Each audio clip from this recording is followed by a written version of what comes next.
de prison, c'est le symbole de l'enfermement. Ça représente une rupture, une coupure. C'est aussi la honte. Le vide.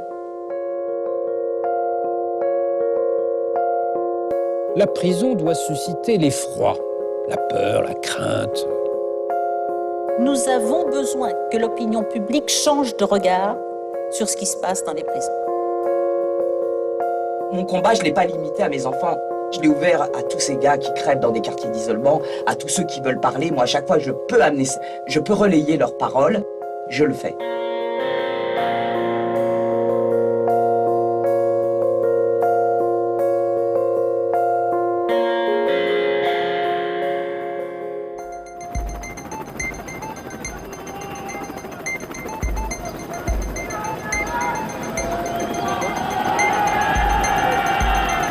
« 27 mai 2001. Cyril Kider tente de faire évader son frère Christophe Kider, condamné à 30 ans de réclusion pour un meurtre commis lors d'un braquage en 1995. Je rentre d'une brocante et je mets la télé sans le son et puis d'un seul coup, je vois cette image-là. Et je vois que c'est Fresnes, hein, évidemment. Et je dis, on dirait mon fils. Mais je suis pas sûr parce que les cheveux rasés. Et là, je suis effaré. Je panique, j'appelle le commissariat le plus proche. Et là, on me dit qu'il faut que je négocie la reddition de mon fils si je veux bien, etc.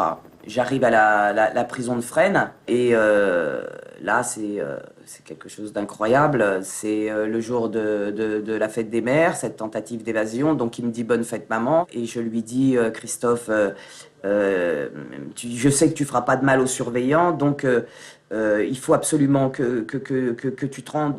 C'est la meilleure des choses que tu as à faire. »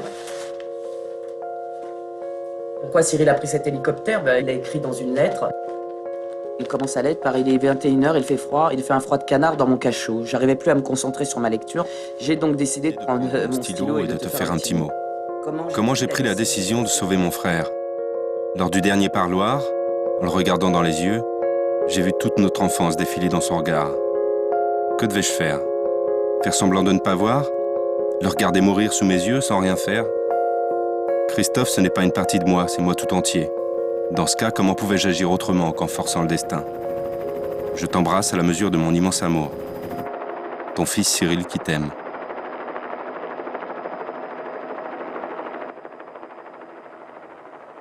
Mars 2007. 6 ans après cette tentative d'évasion, les deux frères sont jugés au tribunal de Créteil.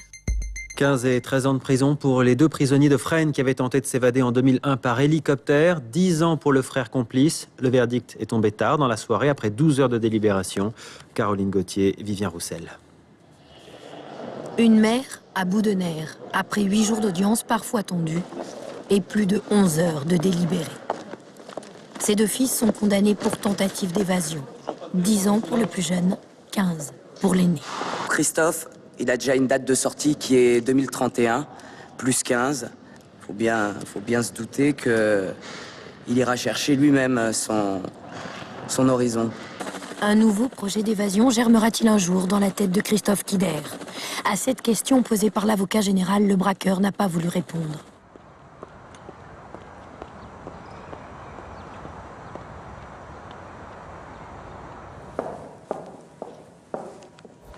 Il y a eu un incident au procès. On a vu Cyril Kider arriver avec des bleus. Il s'est pris des coups. Donc ça a été constaté médicalement. Et je pense que ça, dans l'esprit des jurés, ça a aussi sûrement ému. En tous les cas, ça nous a permis de dire, voilà, il y a des choses qu'on doit vous dire sur ces conditions de détention. Il faut que vous les entendiez aussi.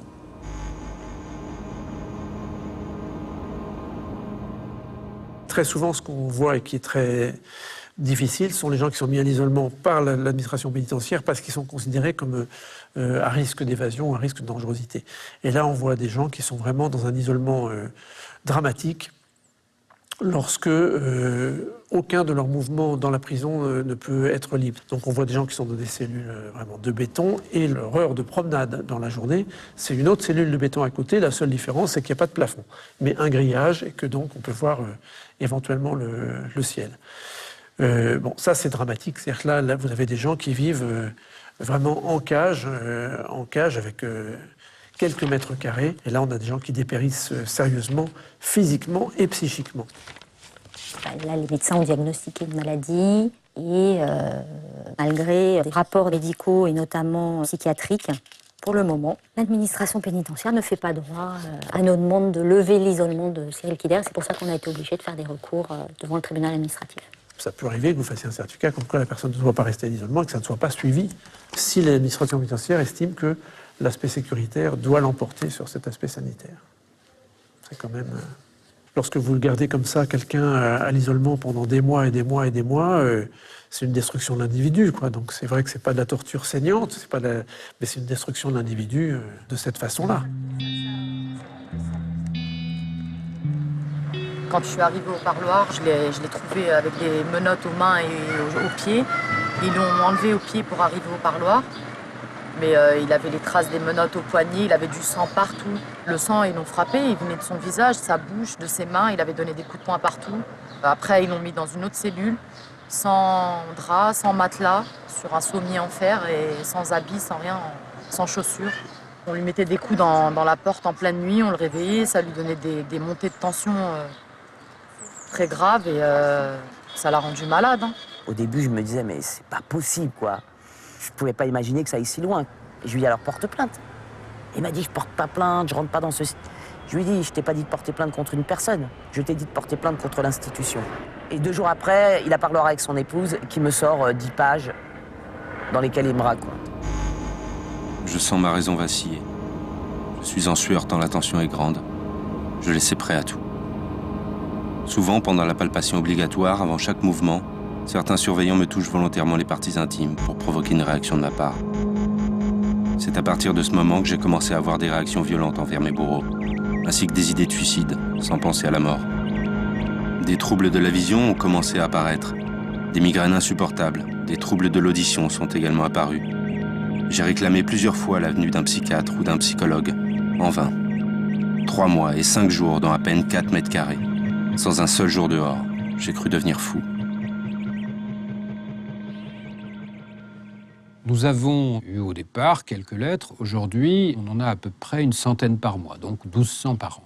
Nous avons été saisis une fois par une lettre d'un détenu dans une maison centrale qui nous expliquait que dans le local de fouille, vous savez que les détenus sont souvent fouillés à corps, donc se déshabillent, on les regarde, on avait installé un miroir sous les pieds. Bon, j'ai pas besoin de vous faire un dessin. Et donc, nous avons pensé que cette façon de fouiller les personnes n'était pas conforme à la dignité humaine. Donc, je crois que c'est l'intérêt de ces courriers. C'est pour nous de remédier aux difficultés qui peuvent survenir et surtout de prévenir les atteintes aux droits fondamentaux. Nous sommes en plein dans ma mission. Il faut naturellement des exigences de sécurité, jusqu'au point où la dignité est en cause. Quand on voit certaines cours de promenade, notamment de quartiers disciplinaires, surmontées de kilomètres de fils de fer barbelés, on se dit, mais est-ce qu'on n'a pas été un petit peu trop loin? Quand on traite les gens en bêtes fauves, ils se comportent en bêtes fauves. Et je crois que plus la dignité de chacun sera respectée, plus, je crois, on aura de sécurité.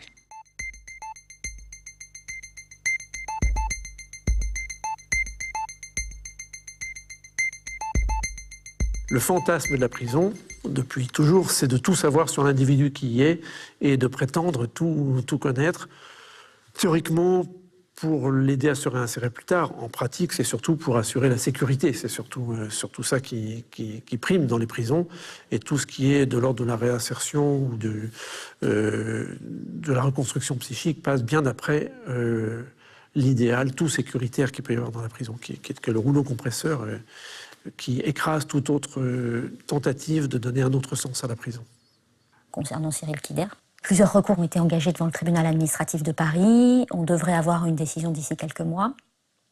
Et on a également contesté fait en tous les cas porter l'affaire devant la Cour européenne des droits de l'homme, avec l'OIP, pour contester toutes ces conditions de détention, que ce soit l'isolement, que ce soit les transferts répétés, les fouilles. qui sont subies par M. Kider. Il subit des rotations de sécurité, enfin ce que la pénitentiaire appelle des rotations de sécurité pour justifier des transferts à peu près tous les 3 ou 4 mois. Les transferts de détenus, la France a une façon de procéder qui est assez singulière. L'administration pénitentiaire essaye en fait de déplacer un détenu assez régulièrement d'un endroit à l'autre pour qu'il perde un peu ses marques, sauf erreur de ma part, même dans un des... Je me demande si ce n'est pas le tout premier rapport relatif à la France où on parlait déjà du tourisme pénitentiaire.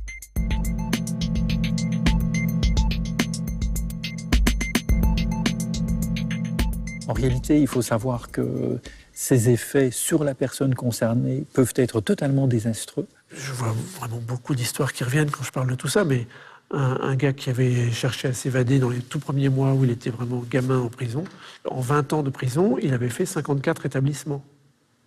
Donc vous dites, au moment où il allait sortir, il était pris d'une angoisse terrible en se demandant ce qu'il allait faire. Et à la question, mais qu'est-ce que vous avez fait pendant ces 20 ans? On peut imaginer qu'il aurait fait des diplômes et tout ça.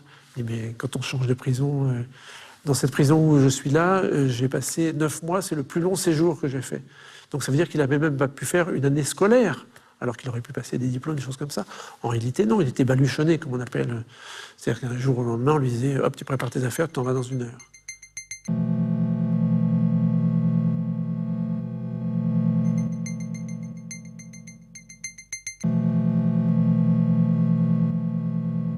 Dès que vous avez des relations avec quelqu'un, un ami dans la prison, un surveillant qui vous entendez bien, un psychothérapeute, tout ça, non.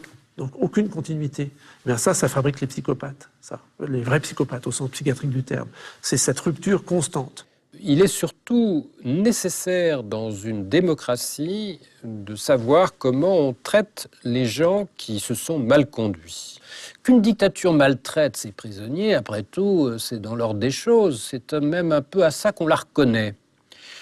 Qu'une démocratie maltraite ses prisonniers, c'est là qu'il y a une chose étrange. Bonsoir à toutes, bonsoir à tous. Ce soir, il y a notre invitée, Catherine. Bonsoir à tous. Je suis la maman de 2 garçons qui sont incarcérés. Et moi, des fois, je suis en colère, triste, parce qu'il y a des tas de gars qui meurent à petit feu dans des conditions effroyables, qui n'ont pas de maman dehors, qui n'ont pas de frère, qui n'ont pas de sœur pour se battre pour eux, qui savent pas prendre un stylo. Mon combat, je l'ai pas limité à mes enfants. Je l'ai ouvert à tous ces gars qui crèvent dans des quartiers d'isolement, à tous ceux qui veulent parler. Moi, à chaque fois que je peux relayer leurs paroles, je le fais. Alors j'ai monté une association et j'aimerais, plutôt qu'être en guerre contre cette administration pénitentiaire, pouvoir partager cette expérience et être une espèce de relais. Donc le site de Harpie, l'association pour le respect des proches de personnes incarcérées. Tu vois, soyez les bienvenus, 3 petites idées, 3 vidéos à voir, tenez bon. Ça, c'est des gens qui nous ont écrit. Donc t'as le forum, tu vois, la charte de l'association. Et le reportage, je l'avais fait pour Arte Radio.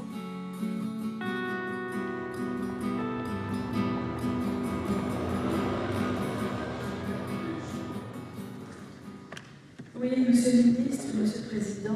Aujourd'hui, j'interpelle le ministre de la Justice et donc de l'administration pénitentiaire sur les questions des conditions de visite des familles, sachant que pour moi, le lien familial reste une des meilleures garanties de la réinsertion et en tout cas de lutte contre la récidive. Quand on voit dans certaines prisons des parloirs qui sont des grandes pièces uniques, sans aucune séparation, des tables et des chaises éparpillées, avec parfois, et c'est normal, des enfants qui courent, qui font du bruit, 40 ou 50 personnes dans cette pièce. Mais comment avoir un petit peu de conversation amicale ou fraternelle avec son frère, avec sa sœur, avec son père, avec son fils? C'est pas possible, c'est pas possible. Bonjour, vous êtes dans l'émission L'écho des cabanes, dans le studio. Aujourd'hui, nous avons Chloé, femme de prisonnier. Donc Chloé, tu avais une entreprise avec ton mari, voilà. Il est condamné là il y a quelques temps. Voilà, au mois de juin, il a été condamné à 5 ans d'emprisonnement. Je fais maintenant, depuis que je suis sur Clermont, 10 heures aller-retour pour aller le voir. Il faut vraiment vouloir. Et puis, ouais, surtout pour 30 minutes. On vit au rythme de la prison. J'ai 600 km à peu près à faire, donc j'y vais la veille. Je dors sur place et moi, je suis sûre que que pour l'heure du parloir, je serai là. Là, je le vois en moyenne tous les 2-3 mois et malheureusement, je ne peux pas y aller plus de fois. Parce que voilà, il est loin et que ça coûte trop cher. Et ça crée aussi des tensions entre nous, quoi. C'est des reproches, mais pourquoi tu viens pas souvent Oui, mais il faut qu'on se prépare. Parce qu'après, il faut aller voir papa, il est déjà 9h moins 10. Déjà? Je me pose beaucoup de questions pour l'avenir. Tu vas pas le voir, papa? Oui. Oh. Les prisons ne sont pas faites pour accueillir les familles, les enfants, dans de bonnes conditions aujourd'hui. Ça ne se prête pas à un moment d'intimité et de rencontres familiales apaisées. Les relations que les parents peuvent avoir avec leurs enfants, c'est un moteur. Ça donne de l'énergie. Ça n'est pas un but en soi, mais ça donne l'énergie de reconstruire et de se battre et de travailler pour les élever, etc. Ça les fait tenir, donc c'est facteur de réinsertion dans ce sens. D'où l'intérêt des unités de vie familiale, où à un moment donné, on parle d'échange et on partage du quotidien. Parce que c'est vrai que les unités de vie familiale donc, permettent à la famille de se retrouver sur, je pense, à peu près 2 jours, avec une nuit comprise. C'est-à-dire qu'il y a le temps du coucher, le temps du repas, prendre le temps de se parler. Pour moi, ça rend possible la relation. Après, comment aussi prendre les responsabilités de monter de tels projets si l'opinion publique n'est pas prête? Il y a encore une certaine réticence parce que c'est peut-être dans l'esprit de certains accorder trop de faveurs aux détenus, alors qu'en réalité, c'est pour leur permettre de réintégrer dans de meilleures conditions la société civile après leur détention. Dans les pays de l'Est, on a considéré que c'était quelque chose qui devait pouvoir se faire sans problème. Et là, même dans la conception de l'établissement, c'est prévu. Alors qu'à l'ouest de l'Europe, c'est plutôt exceptionnel. En France, au 1er mai 2010, 13 établissements pénitentiaires sur 191 disposent d'unités de vie familiale. GENEPI, c'est le groupement étudiant national d'enseignement aux personnes incarcérées. Donc c'est une association dont l'objet social est la réinsertion des personnes incarcérées. Pour cet objet qu'est la réinsertion, on a donc nos actions dans les murs et aussi nos actions maintenant hors les murs, où on essaye d'informer la société sur les conditions de vie en détention et de sensibiliser aux questions carcérales et judiciaires et au thème de la réinsertion. L'objet principal, c'est vraiment de parler la prison, de remettre la prison dans le débat public dès le plus jeune âge et d'en parler, etc. Et puis de débattre là-dessus. Si c'est un endroit dur comme ça, ils vont pas vouloir revenir en attendant. Ils vont pas récidiver. C'est pas censé être un lieu de punition. C'est un lieu de garde, de protection de la société et de réinsertion de la personne détenue en vue de sa sortie. Et c'est pas un lieu de punition. C'est pas censé être facile à vivre. De toute façon, si la personne y est, c'est qu'elle a fait quand même quelque chose. Non, le rôle de la prison, c'est la garde. Oui, mais c'est pas censé. C'est pas la garde, c'est pas la, c'est pas la torture, c'est pas. C'est un peu normal que ce soit difficile à vivre. Et tant mieux que ce soit difficile à vivre. C'est pas parce que la prison va être pire que je pense que ça va les empêcher de faire des choses pour y aller. Il y a comme ça beaucoup de préjugés. Les gens ne savent pas du tout comment ça se passe en détention. Et souvent, on entend l'idée de la prison 4 étoiles, etc., où ils ont la télé. Donc c'est vrai que c'est tout un travail aussi de casser tous les préjugés et de faire voir la réalité telle qu'elle est vraiment. Et donc on se rend compte, oui, que les opinions des élèves dans une classe reflètent les opinions de leurs parents et donc de la société, quoi. C'est quelle population qui est majoritairement en prison? Il y a 9% environ de personnes qui sont illettrées, donc ce qui est beaucoup, et surtout 35% qui ont juste le niveau d'instruction primaire. Quand on est jeune, on va découvrir le monde, on n'a pas encore d'avis sur tout, et donc d'entendre plusieurs discours, dont le nôtre, ça peut permettre d'être intéressant pour construire au final sa propre opinion.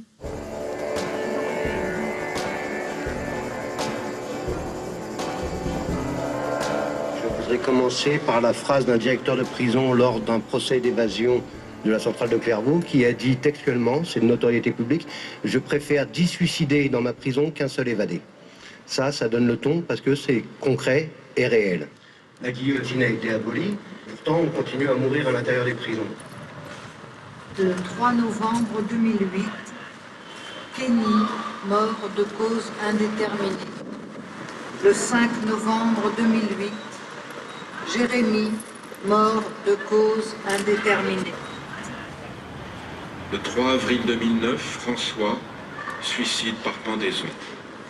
Le 7 avril 2009, Patrick, mort de cause indéterminée. Le 16 février 2009, Karim, 19 ans, décembre 2008, suicide par pendaison. Jean-Michel, 45 ans, 22 suicide ans. par pendaison. Suicide par surdosage de médicaments. Le 26 janvier 2009, Alain, mort de cause naturelle. Michel, 35 ans, mort par suicide. Chère Karine, je suis désolée de t'écrire à toi ces dernières paroles. Léa, notre fille, tu peux lui raconter toute la vérité.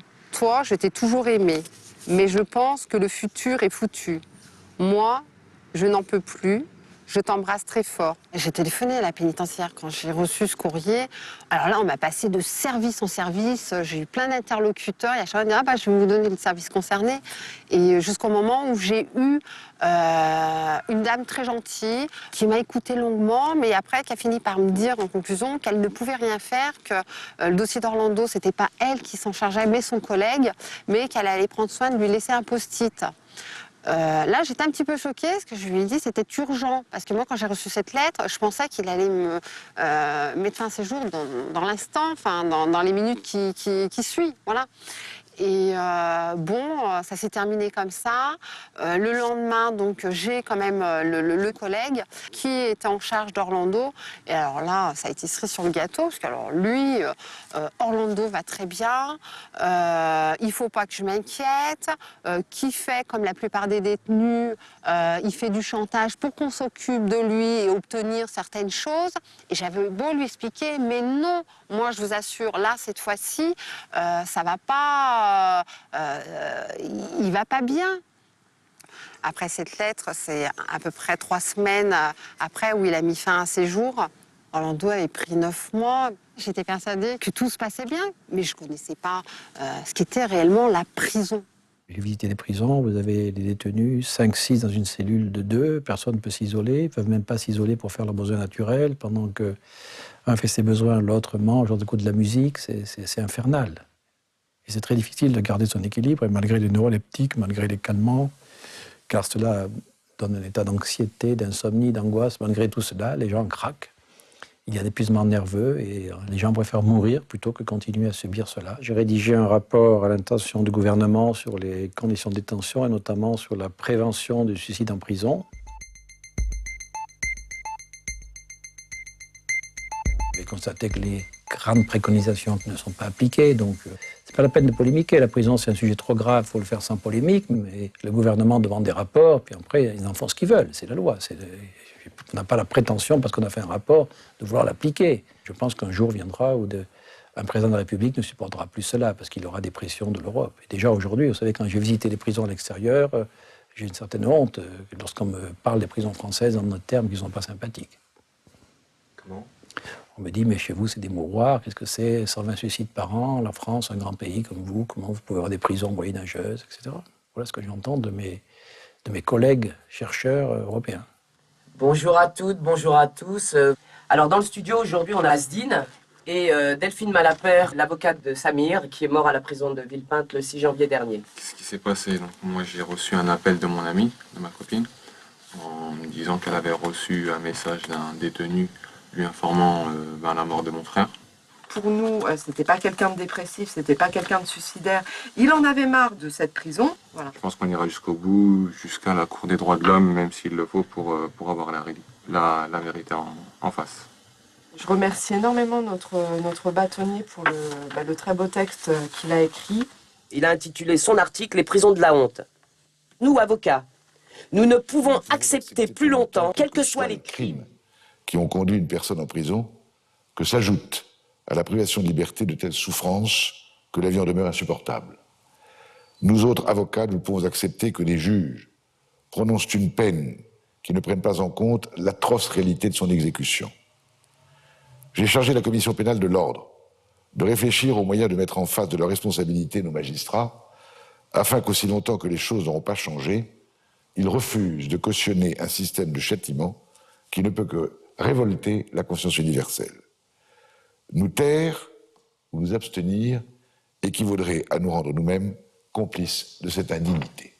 Ce qu'il faut bien comprendre, c'est que là où nous sommes le plus essentiels, c'est lorsque, portant les intérêts et la souffrance d'individus, nous nous confrontons à cette espèce d'énorme machine insensible, lourde, pesante, très difficile à se rénover, qui est celle de l'appareil d'État. Et nous sommes forcément, nous donnons forcément l'impression d'être en opposition, pas parce que nous sommes des anarchistes, mais parce que la revendication du respect de la personne suppose de taper indéfiniment à la porte en espérant qu'un jour elle s'ouvrira.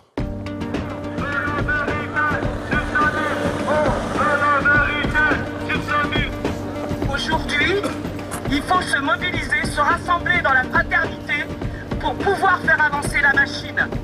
C'est-à-dire qu'aujourd'hui, on dit « Oh, ben c'est des dangereux, alors leur vie, elle n'a pas d'importance. » On les fout dans les quartiers d'isolement et on les oublie.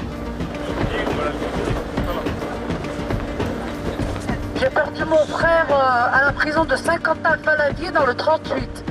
Ça s'est passé comme Samir, tout seul, et il restait 15 jours, il sortait. Alors qu'on vient de nous dire, Samir, il s'est tué au cachet, c'est pas vrai. Que Fakhradine, mon frère, il s'est pendu, c'est pas vrai. Il était plus grand que le radiateur, mon frère Fakhradine. Et ils ont dit qu'il s'est pendu au radiateur. Bon, mon frère, quand il faisait de la prison, ma mère, vous savez ce qu'elle disait, ma mère? Ah, c'est bon, je dors tranquille maintenant. Je sais où il est. Eh ben non, maintenant c'est terminé. C'est fini maintenant. Donc je suis l'avocat de Samir à vie. Et j'ai promis à la famille d'être encore là dans 15 ans. Je ne lâcherai rien. Je vous promets. Mes fils, pourquoi j'ai décidé de me battre pour eux? Au début, c'était un magma de culpabilité qui me motivait. Et puis, je n'ai pas réfléchi, ça s'est fait très naturellement. Au départ, ça a donné un sens à ma vie. Alors dire d'histoire pareille, qu'elle donne un sens à sa vie, ça peut paraître fou, mais c'est une réalité. En fait, voilà, la résistance ou la lutte, t'es toujours contre quelque chose. Moi, en fait, j'aimerais faire les choses avec les autres.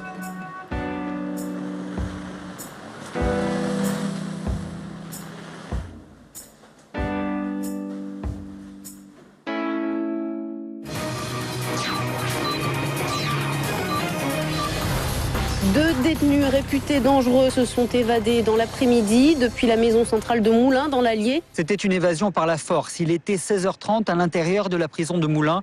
Les deux détenus étaient au parloir. Ils ont utilisé des explosifs pour faire sauter une première porte de la prison. Ils ont ensuite pris en otage deux gardiens de cette prison. Et c'est comme ça qu'ils ont réussi à franchir... Il a lâché ses deux otages. Je crois qu'il va se laisser cueillir et il va retourner en prison après avoir fait ça. Je te rappelle quand j'étais nus. Moi aussi, je t'embrasse. La cavale qui continue pour les évadés de Moulins. Ils se sont fait la belle hier après-midi. Depuis, ces détenus présumés dangereux sont dans la nature. Mon fils est forcé de constater qu'il fait partie de cette catégorie de personnes qui n'a pas accepté donc le sens de sa peine, qui n'a pas de perspective. On peut tout enlever à un homme sauf l'espoir. C'est-à-dire ?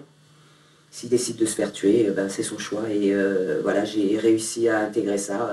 C'est un choix terrible. Ce que je suis en train de vous dire, c'est quelque chose de terrible pour une maman. Mais je l'aime tellement fort que ce choix, je l'accepte. Je l'accepte. Christophe Kider et Omar Top El Hadj, les deux évadés de la prison de Moulins-Isère, ont été interpellés par la police ce matin dans le Val-de-Marne, dans un tunnel de l'A86. On sait que Christophe Kider a été grièvement blessé. Il est en soins intensifs, il est vivant, il est conscient, il souffre, mais voilà. Vous lui avez parlé? Non, j'ai pas pu le voir. Ils m'ont amené la directrice de l'hôpital qui m'a fait venir à l'intérieur, qui m'a fait rencontrer le médecin qui s'occupe de Christophe. Sans compter la peine qu'il prendra pour l'évasion de Moulins, il est actuellement libérable en 2038 ou 2039.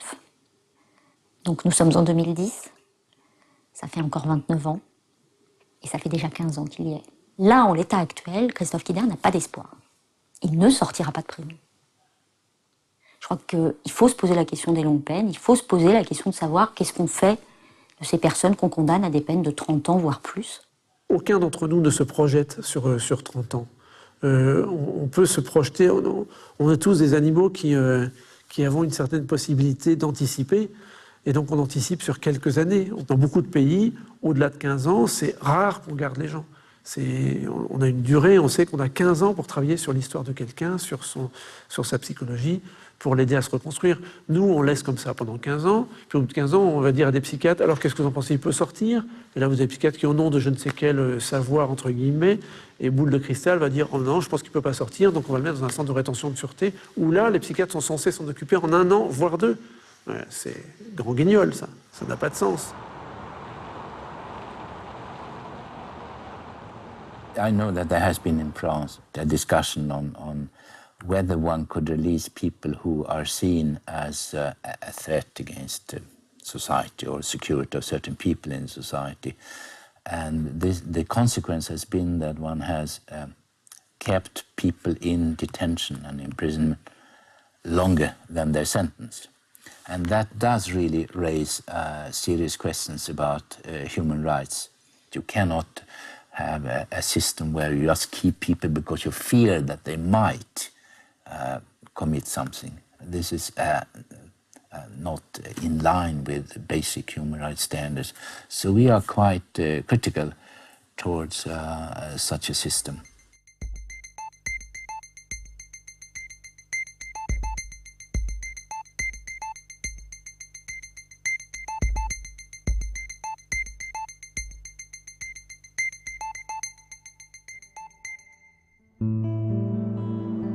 Pourquoi cette évasion?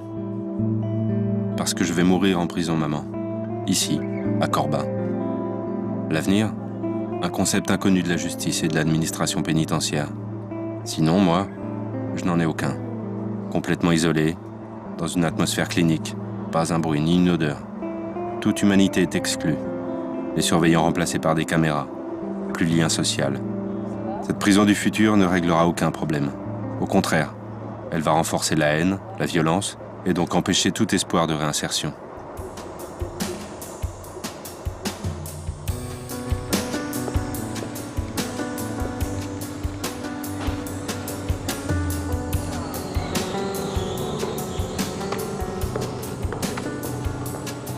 Karine, à chaque fois que je viens à Lyon, elle vient me chercher à la gare. Elle vient me chercher à la gare et elle m'amène à la prison et elle n'a pas de bagnole, donc on le fait en transport et elle attend tout le temps du parloir, soit presque 2 heures.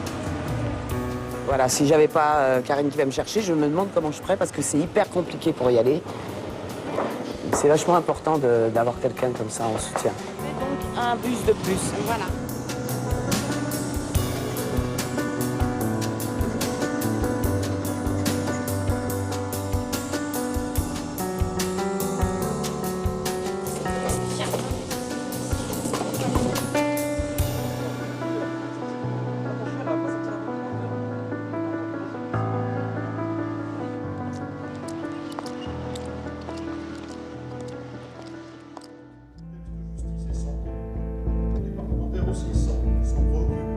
Je salue l'arrivée de Madame Allemary, ministre d'État, garde des Sceaux. Merci Madame la Ministre. Merci de cette invitation. Aujourd'hui, le futur plan immobilier, c'est le refus de la vétusté.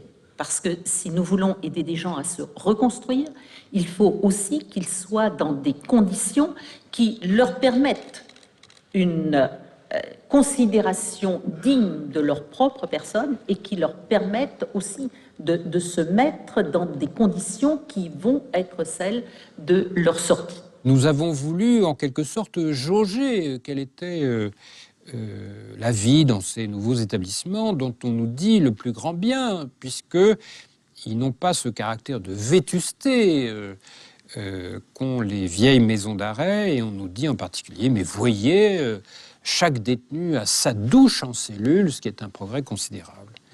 Oui, mais la vétusté, c'est pas toute la vie en prison.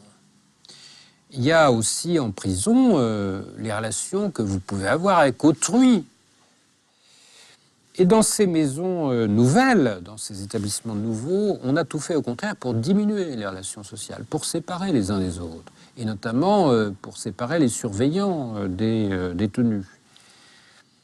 Je vais vous prendre un exemple très simple. Les postes de surveillants qui jalonnent les couloirs d'un établissement sont des postes vitrés. Et dans ces maisons nouvelles, on a mis des vitres sans teint. Donc le surveillant vous voit, vous ne le voyez pas. Par conséquent, vous ne savez pas, même s'il est là d'ailleurs, s'il y a quelqu'un. Il faut que dans chaque prison, on assure à chacun sa vie d'homme notamment rencontrant d'autres hommes. Et je crois que dans ces nouveaux établissements, dans la conception qu'on en a eu, dans l'architecture, dans le dessin qu'on en a fait, on a suivi le chemin exactement inverse. Le résultat, c'est que, premièrement, vous avez des gens qui, aussitôt arrivés, demandent à repartir. Non seulement parmi les détenus, mais parmi le personnel, parce qu'ils s'y sentent pas bien.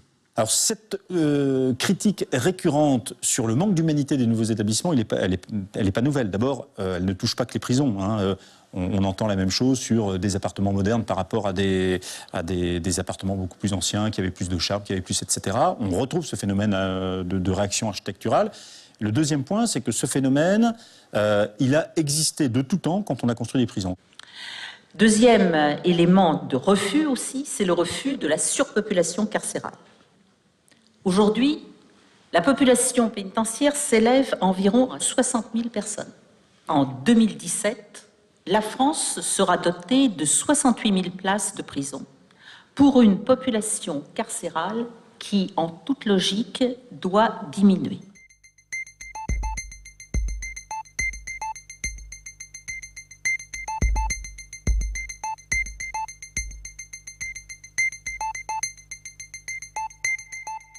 Construire de nouveaux établissements, il y a comme un effet d'appel d'air. C'est ce que nous avons pu constater, c'est ce que d'autres ont constaté aussi d'ailleurs. Cela existe partout, de par le monde. Au plus vous construisez, au plus vous trouvez de gens à y mettre. The recent couple of years, there have been new prisons built in France. But what we have noticed is that in spite of the new prisons, the overcrowding is still a problem. And frankly, I think that one reason for the very, very high suicide rate in the French prisons is precisely that these problems related to fairly inhuman conditions, partly based on overcrowding, has not been resolved. Nous avons rencontré quelqu'un qui avait un visage totalement émacié, marqué de brûlures de cigarettes et de coups. Parce que cette personne-là, ses co-détenus lui trouvaient un air qui ne lui convenait pas. Comment se fait-il que dans une prison française, on puisse traiter quelqu'un comme ça?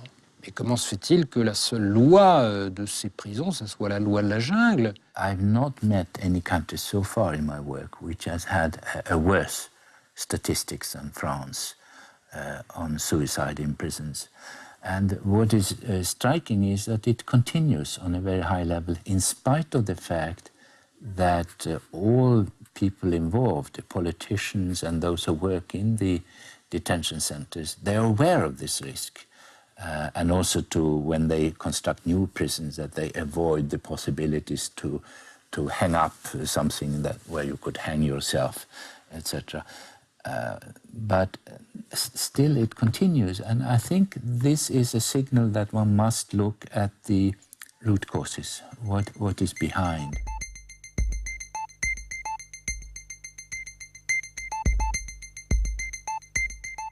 Alors moi j'étais rapporteur de la loi pénitentiaire, c'est-à-dire que c'est autour du rapporteur que se bâtit la discussion générale, que se prennent les amendements, que se déroule le parti de bras de fer quelquefois, et ça a été le cas, puisque moi j'ai eu des relations très tendues dans la loi pénitentiaire, aussi bien avec le gouvernement d'ailleurs qu'avec mes collègues députés, pour faire en sorte que l'encellulement individuel devienne une réalité et ne soit pas seulement un slogan. Moi, j'ai vu des hauts responsables de l'administration pénitentiaire me dire « mais l'encellulement collectif, c'est la solution d'avenir, et puis ils sont mieux à 2, à 3, à 4 qu'ils ne seraient seuls ». Moi, chaque fois que je visite des prisons, je visite des détenus, je demande ce qu'ils préfèrent. Et ils me répondent toujours qu'ils préfèrent l'encellulement individuel. Donc le principe d'encellulement individuel a été préservé contre l'avis du gouvernement, il faut dire les choses telles qu'elles sont. Maintenant, il faut le mettre en œuvre. L'encellulement individuel sera garanti, puisque la loi nous le demande. Et il sera garanti d'une façon très simple. C'est qu'on va faire des cellules qui ne feront pas 9 mètres carrés. Honnêtement, je ne pense pas que c'est en réduisant la taille des cellules qu'on arrivera à imposer l'encellulement individuel, parce que moi j'ai vu dans des très petites cellules un grand nombre de détenus. Donc ça ne me paraît pas être la bonne piste. Mais écoutez, c'est assez original comme réponse de toutes les autorités pénitentiaires ou politiques avec lesquelles on est en contact. C'est la première fois qu'une réponse semblable nous est soumise. Elle est un peu déroutante. Si il y avait en effet de trop grandes cellules, ce qui ne nous a vraiment pas frappé, peut-être cette idée pourrait-elle être considérée comme raisonnable. Mais réduire la taille des cellules pour permettre un encellulement individuel, écoutez, c'est un peu singulier. Peut-être faudrait-il penser davantage à d'autres mesures que l'emprisonnement.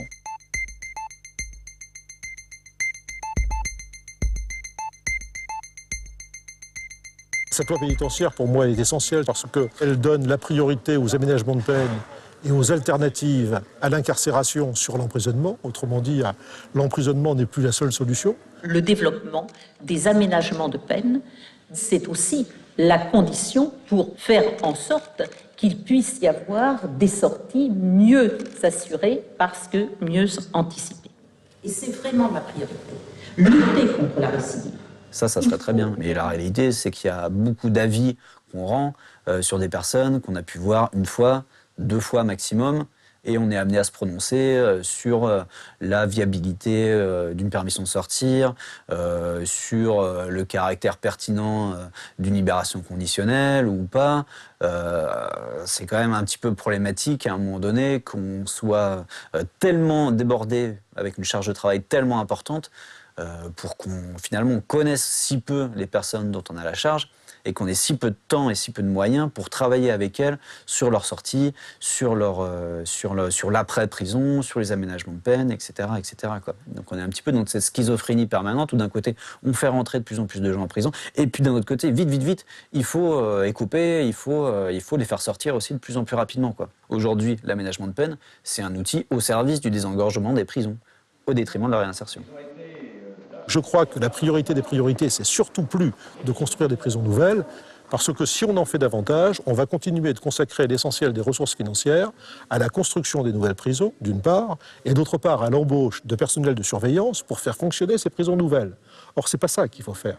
Ce qu'il faut faire, c'est embaucher aujourd'hui fondamentalement des personnels d'insertion et de probation, de façon à réussir les aménagements de peine prévus par la loi, pour réussir la loi pénitentiaire.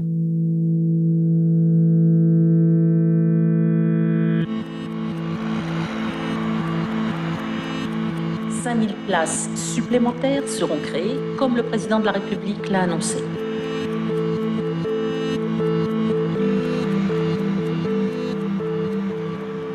La construction de prisons ne peut être une réponse en soi, une réponse pénitentiaire, une réponse de politique pénale. Ça doit s'accompagner par une politique plus ambitieuse qui est de mettre en prison les gens qui, véritablement, pour parler simple, le méritent. Beaucoup de peines d'emprisonnement n'apportent rien pour des petits délinquants. Il vaut mieux privilégier des peines en milieu ouvert, mais vous avez plus de 15 000 détenus qui purgent des peines de moins d'1 an, hein, ou même de moins de 6 mois. Mais ils nous sont confiés, pas parce qu'ils sont illettrés, pas parce qu'ils ont des problèmes de logement, pas parce qu'ils sont tous chômeurs, pas parce qu'ils étaient en échec scolaire, ils nous sont confiés parce qu'ils ont commis un acte délinquant et que des magistrats les ont jugés et nous les ont confiés. I think that the society should think through very carefully how one meets crime and what methods should be taken in order to prevent crime to happen in the future. And unfortunately, we have seen that the rate of recidivism, that people who have been in prison, they come out and they start committing crimes again. So obviously the system as such is not very effective when it comes to stopping crimes. 60% quand même des détenus qui sortent ne reviennent pas en prison dans les 5 ans. Ça veut dire qu'il y en a 40% qui Oui. L'idée que la prison est une opération de réinsertion, comme elle doit l'être officiellement en vertu de la loi, l'idée qu'elle doit être une prévention de la récidive, comme vient de l'écrire la récente loi pénitentiaire, c'est encore une vue de l'esprit. Vous savez, la politique, c'est l'art du possible. Hein, donc je pense qu'on est allé au maximum dans la loi pénitentiaire de ce qui était possible aujourd'hui. Mais il y a des choses qui n'étaient peut-être pas possibles aujourd'hui et qui seront possibles demain. Possible par rapport au... Par rapport à l'état d'esprit des parlementaires, qui est le reflet de l'état d'esprit de la population. Très régulièrement, il y a comme une sorte d'appel de phare. Alors on fait de temps en temps un geste avec un contrôleur des lieux privatifs des libertés comme M. Delarue, magnifique haut fonctionnaire. Et bien il fait des rapports, et alors ça va donner quoi ce rapport? Jusqu'au jour où il arrêtera sa mission, et il dira, moi j'ai fait mon rapport, le reste ne dépendait pas de moi. Et il aura raison. Et il partira avec son amertume, et le sentiment qu'il a fait tout ce qu'il a pu, et que ça n'a pas donné grand-chose.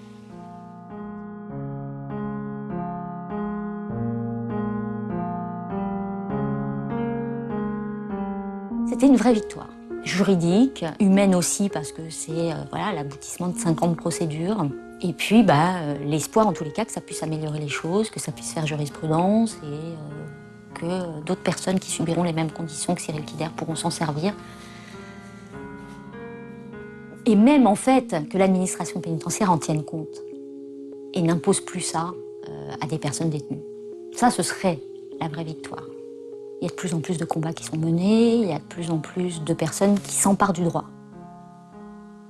Et à la limite, j'aime en penser aussi que c'est une forme de réinsertion.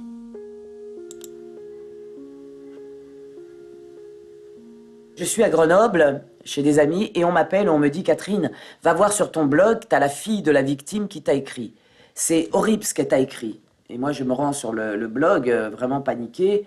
D'abord, au début, elle est un petit peu virulente, mais elle me dit aussi « J'ai appris que Christophe est devenu père, et bien malgré tout le recul que j'essaye de prendre depuis 95, je ne peux m'empêcher de penser que moi, je n'ai plus de père. Nous sommes tous dans la douleur. Vous, nous.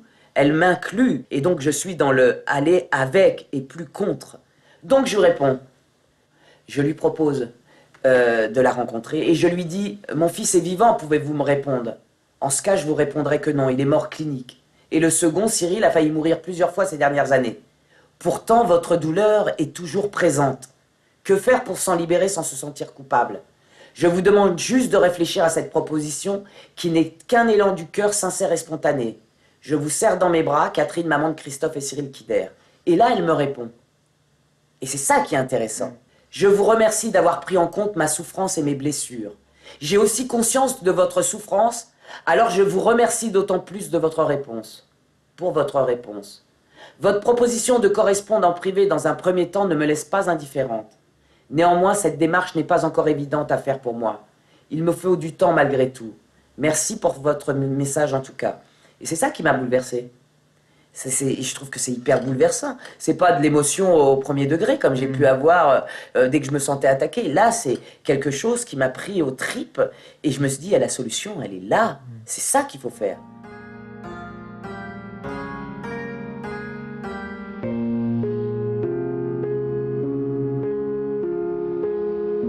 Le pardon ne vient pas de la société, il vient de moi-même, tu sais, puis c'est moi qui ai commis l'acte. Nous allons dire un petit peu ce que vous avez commencé à dire, mais qu'est-ce que j'attends de ces rencontres-là? Qui suis-je? Pourquoi j'ai été concernée par le crime? Qu'est-ce qui m'est arrivé? Avec les rencontres, j'ai été capable de sortir ma colère. J'avais beaucoup de colère parce que je ne pouvais pas parler de ça à personne. J'étais tout simplement émue d'avoir cette opportunité-là, d'être entendue par des gens qui ont posé ces gestes-là. Parce que, d'une certaine façon, c'est des substituts des gens qui m'ont énormément blessée. Dans ce type de rencontre, l'auteur et la victime ressentent la même chose tous les deux, c'est-à-dire un sentiment de soulagement et de libération. Donc ça, c'est très intéressant parce que ça permet autant aux victimes de faire un chemin qu'aux auteurs de se responsabiliser et surtout de prendre conscience de ce que c'est que de souffrir Surtout qu'en général, les auteurs, dans leur parcours de vie, savent aussi ce que c'est que la souffrance. Et que petit à petit, ils peuvent retourner justement à cette source de la souffrance qu'eux ont subie pour parvenir à ne pas récidiver. J'essaie de m'imaginer ça. J'ai vécu, moi aussi, dans un climat de violence. Là. Moi, je suis conscient que j'ai fait souffrir du monde. Aujourd'hui, je le vois là, au côté de la bataille. J'en ai fait plus que je pensais le soir. Moi, j'ai compris qu'il y avait un être humain très souffrant. Puis souffrant presque de la même façon que moi. Les détenus sont, contrairement à l'apparence qu'ils peuvent donner, parfois sont dans une immense culpabilité, la plupart. Et cette énorme culpabilité, ça leur permet aussi de comprendre, elles aussi, leur cheminement, leur parcours, pourquoi elles en sont arrivées à ce passage-là. Il y a toujours une explication à tout. C'est moi qui ai commis l'acte, mais... La question de la victime est très sensible au Canada. Je pense davantage qu'en France et en Europe, même, je dirais. Donc la prise en compte de la victime a été aussi un moteur qui a conduit à les orienter vers ce type de dispositif. Donc là, ça a été un déclic et on s'est dit qu'on avait encore beaucoup à apprendre en France sur ces techniques de travail. La première expérimentation qui est en cours à l'heure actuelle à la Maison centrale de Poissy, on sait déjà que tant les détenus que les victimes ont fait un chemin et un travail important. Les auteurs et les victimes étaient là pour des faits soit de viol, soit de meurtre d'enfants. Donc là, on a les parents de la victime, mais sur les faits les plus graves qu'on puisse rencontrer en matière criminelle. Donc ça, c'est des pistes intéressantes qui sont toutes nouvelles en France, mais je pense que la page est à écrire.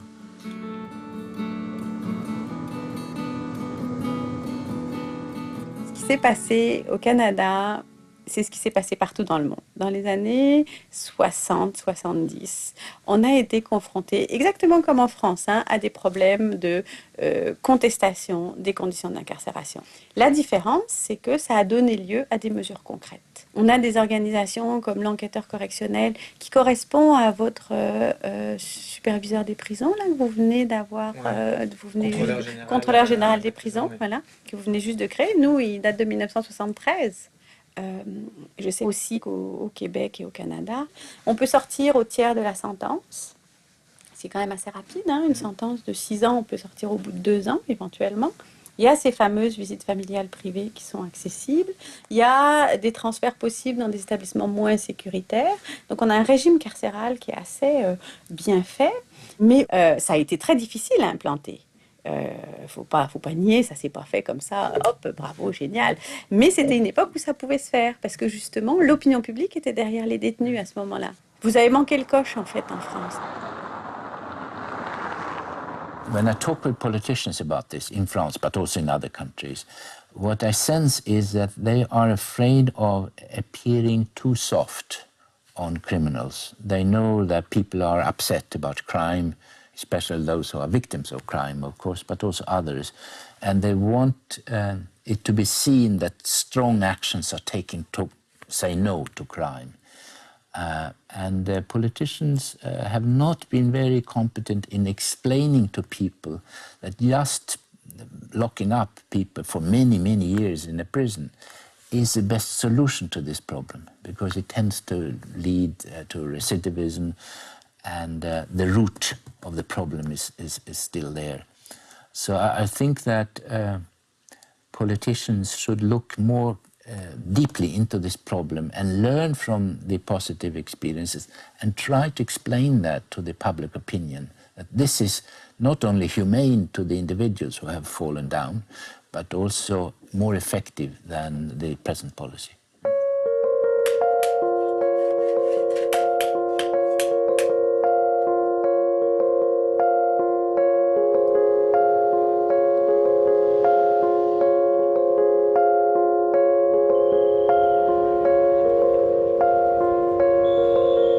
L'important, c'est qu'on soit tous là et qu'on réfléchisse à des actions futures.